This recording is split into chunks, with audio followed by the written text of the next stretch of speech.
friend for many years. 7 years. So yeah. So I'm really happy you guys are here.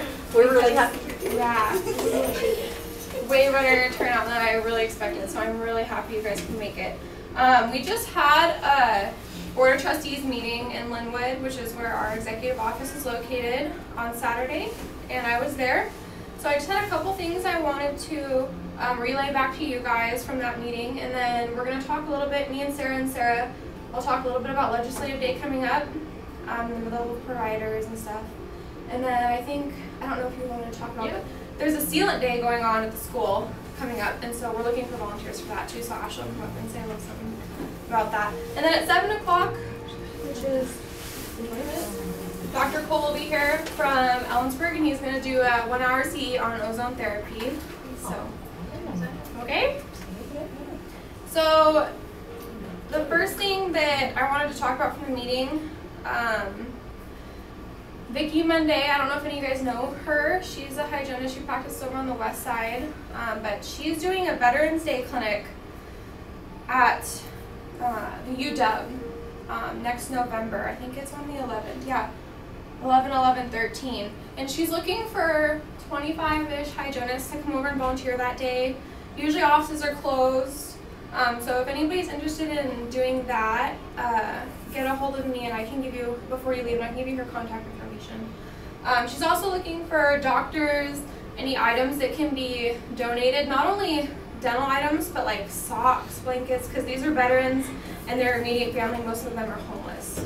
So, so we have that, and then also there are a couple, three or four hygienists now in our state that are going through the court appeals process, being charged by the Department of Health mainly for practicing out of scope, and I don't know if you guys have heard a lot about this. There's a lot of personal information involved, so I'm not going to reveal too much, but like one of the cases involves a hygienist using a periscope in a periodontal office with the dentist there. And it's like, you know, who else uses a periscope in a perio office, you know? But it's because the word periscope's not listed in our laws as something that we use now, because it's kind of a newer technology. So there's just some buddy-duddy stuff going on. A couple of them are hygienists who are being charged with working out of a 056 setting, which is like schools, nursing homes, places like that we can work. A couple of the places I think were a little borderline, so the Department of Health defined them as not an 056 setting, so they're being charged with that as well.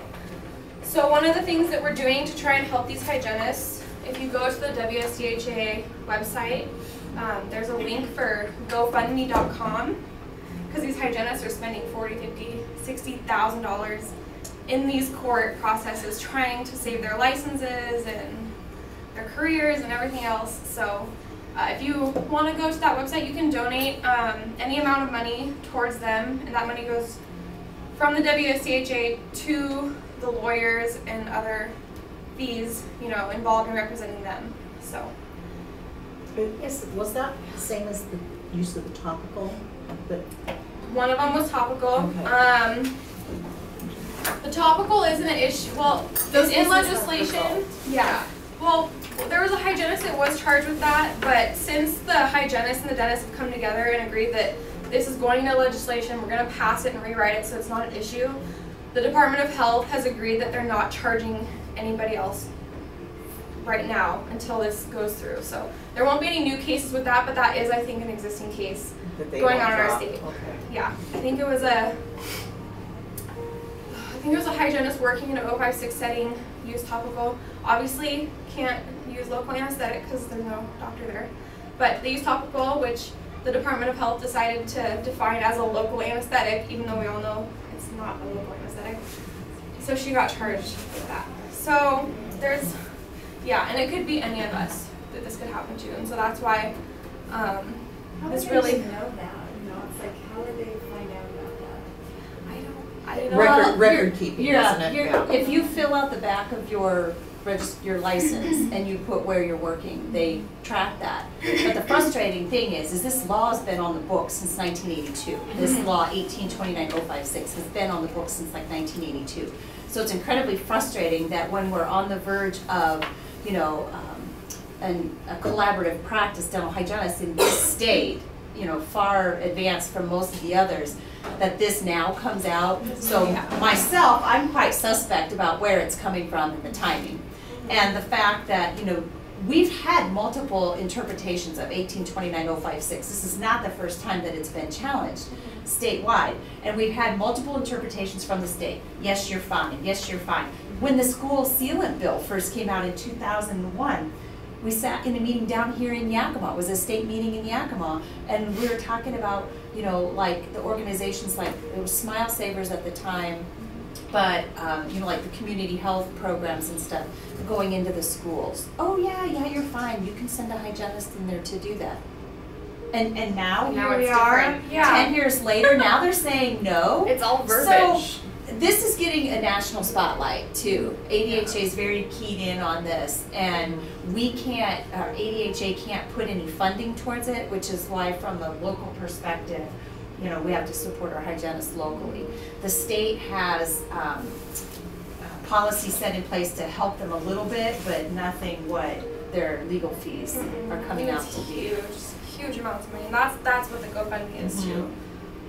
Yeah. Like even like $20, whatever you want to put on there, goes directly to help those hygienists out.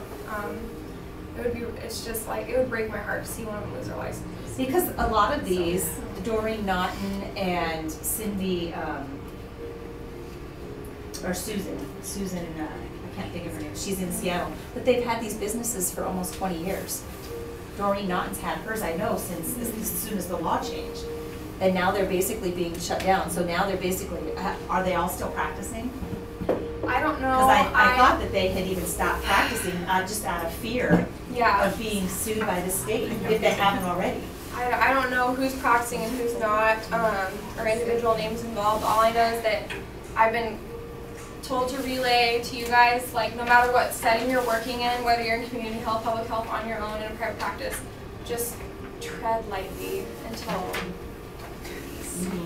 Because typically within the office, hygienists understand your scope of practice and your laws even better so than the dentist. So I just be careful, because that one happened inside a private practice, dental office, and it's the hygienist that they went after.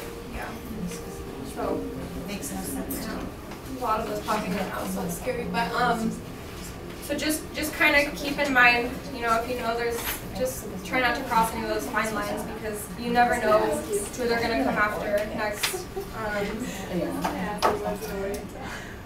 So, did you do these one too? Yeah. Okay. Next here. So the next thing we're going to go ahead and go over is legislation this year. The mid-level providers that are out on the table. This is the first year, I believe, that the Dental Association has introduced something. It has gone through their House of Delegates, but I can't confirm whether or not it will be introduced into legislation. Representative Cody hasn't made that clear or not. So when we go over this, just keep in mind the dentists mid-level may or may not be in Olympia. I don't know that for sure, but we do have a little breakdown of what that is. Of course, R2 will be in there, and they have changed. There's been a lot of confusion over the last few years that I've witnessed personally, where hygienists and anybody in general is kind of hesitant to support it because they don't really understand all that goes with it, 'cause it's constantly changing. So yeah. You want to start us off, Sarah? Sure. No, I'm sorry. I know I sound like I'm out of breath, but I'm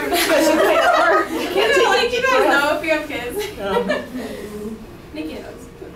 She makes fun of me. Well, are you guys gonna go and order now, or you may wait?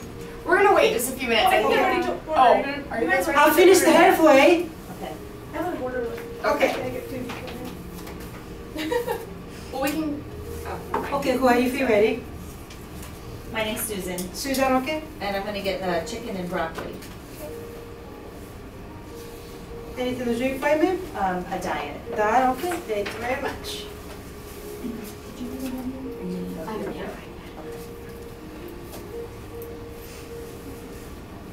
Okay, I'm Kathy, I'm getting the same thing with iced tea. chicken and broccoli? Okay. And iced tea. Yes. Alright. I'm Nikki, Nikki, okay? and I'm gonna get the pork fried rice, Pork fried rice, okay?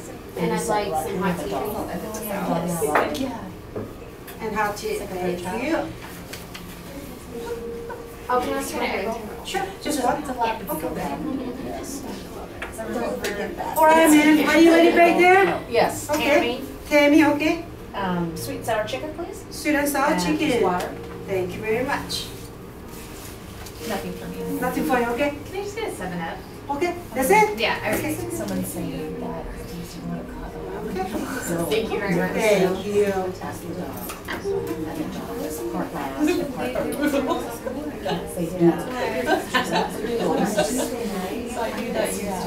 Yeah. It's kind of creative.